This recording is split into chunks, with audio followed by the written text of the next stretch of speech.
ആദ്യമായി നമ്മുടെ ഫോണിൽ ഇൻസ്റ്റാൾ ചെയ്തിട്ടുള്ള IRCTCയുടെ മൊബൈൽ ആപ്ലിക്കേഷൻ ഓപ്പൺ ചെയ്യുക. ആപ്ലിക്കേഷൻ എങ്ങനെയാണ് ഉപയോഗിക്കേണ്ടത് എന്നുള്ള വീഡിയോ നേരത്തെ നമ്മുടെ ചാനൽ അപ്ലോഡ് ചെയ്തിട്ടുണ്ട്. അത് നിങ്ങൾ നോക്കിയിട്ട് നിങ്ങൾക്ക് ആപ്ലിക്കേഷൻ എങ്ങനെ ഉപയോഗിക്കുക, അതുവഴി ടിക്കറ്റ് ബുക്ക് ചെയ്യാമെന്ന് നിങ്ങൾക്ക് പഠിക്കാവുന്നതാണ്. നിങ്ങളത് ഉപയോഗിച്ച് ടിക്കറ്റ് ബുക്ക് ചെയ്തിട്ടുണ്ടെങ്കിൽ നിങ്ങൾക്ക് ഇതുപോലെ ആപ്ലിക്കേഷൻ ഓപ്പൺ ചെയ്യുക. ഓപ്പൺ ചെയ്യുമ്പോൾ ഇത്തരത്തിലൊരു ഇൻ്റർഫേസ് ആയിരിക്കും വരുന്നത്. നമുക്കിവിടെ തന്നെ ആദ്യമേ കാണാം, നമുക്ക് മൈ ബുക്കിംഗ് എന്ന് പറഞ്ഞ ഒരു ഓപ്ഷൻ അവിടെ കാണാം. അതിൽ ജസ്റ്റ് ഒന്ന് ക്ലിക്ക് ചെയ്യുക, അല്ലെങ്കിൽ മുകളിൽ വലത് സൈഡുള്ള ലോഗിൻ എന്ന ഓപ്ഷനിൽ ക്ലിക്ക് ചെയ്ത് ആപ്ലിക്കേഷൻ ലോഗിൻ ചെയ്യുക. ലോഗിൻ ചെയ്യുമ്പോൾ ലോഗിൻ ചെയ്യാൻ നമ്മുടെ 4 അക്ക പിൻ നമ്പർ, അതായത് ഒരു MPIN ഉണ്ടാവും. ആ പിൻ നമ്പർ നമ്മളവിടെ എൻ്റർ ചെയ്തതിന് ശേഷം താഴെയുള്ള ക്യാപ്ച കോഡും ടൈപ്പ് ചെയ്ത് ലോഗിൻ ചെയ്യുക. ലോഗിൻ ചെയ്യുമ്പോൾ ഇതിലൊരു ഇൻ്റർഫേസ് ആയിരിക്കും നമുക്ക് വരുന്നത്. അതായത് ജസ്റ്റ് ഒന്ന് വെയിറ്റ് ചെയ്യുക. അപ്പോൾ തന്നെ നമുക്ക് ഇത്തരത്തിലൊരു കാണാം. ഇവിടെ നമുക്ക് അപ്കമിങ് ജേണി എന്ന് ഏറ്റവും മുകളിലായിട്ട് കാണാവുന്നതാണ്. അതിലൊന്ന് ക്ലിക്ക് ചെയ്ത് കൊടുക്കുക. അതിനുശേഷം മൈ ബുക്കിങ്ങിൽ ഒന്ന് ക്ലിക്ക് ചെയ്തതിന് ശേഷം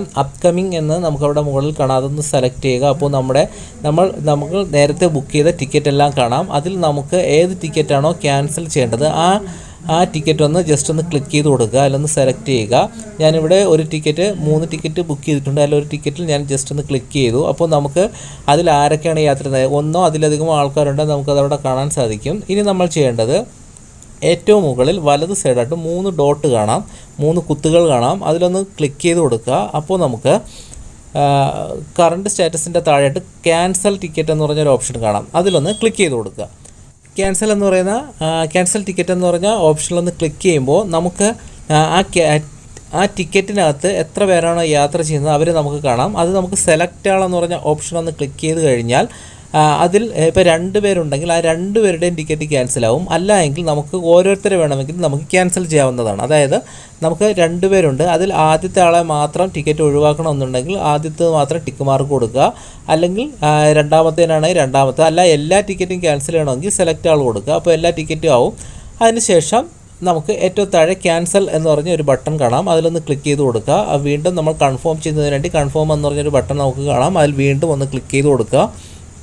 ക്യാൻസൽ ടിക്കറ്റ് ജസ്റ്റ് ഒന്ന് വെയിറ്റ് ചെയ്യുക. നമുക്കവിടെ കാണാം ക്യാൻസൽ ടിക്കറ്റ് സ്റ്റാറ്റസ് കാണിക്കുന്നുണ്ട്. ടിക്കറ്റ് ക്യാൻസൽ ആയിട്ടുണ്ട്. അതുപോലെ നമ്മുടെ ടിക്കറ്റിൻ്റെ റീഫണ്ടായിട്ട് നമുക്കവിടെ ബാക്കി പൈസ, അതായത് 60% എമൗണ്ട് നമുക്ക് തിരിച്ച് നമ്മുടെ അക്കൗണ്ടിലേക്ക് ക്രെഡിറ്റ് ആകും. ആ പൈസ അവിടെ കാണാം. ഇത്തരത്തിലേ ഉള്ളൂ. നമുക്ക് വീണ്ടും ബാക്ക് ബട്ടൺ വന്നാൽ നമുക്കവിടെ കാണാൻ സാധിക്കും ക്യാൻസൽ ചെയ്ത ടിക്കറ്റ്. അവിടെ ക്യാൻസൽ എന്ന് പറഞ്ഞ ഒരു ബട്ടൺ കാണാം, സ്റ്റാറ്റസ് എന്നുള്ളതിൽ. ഇത്രയേ ഉള്ളൂ. വളരെ സിമ്പിളായിട്ട് നമുക്ക് ട്രെയിൻ ടിക്കറ്റ് ക്യാൻസൽ ചെയ്യാൻ സാധിക്കുന്നതാണ്.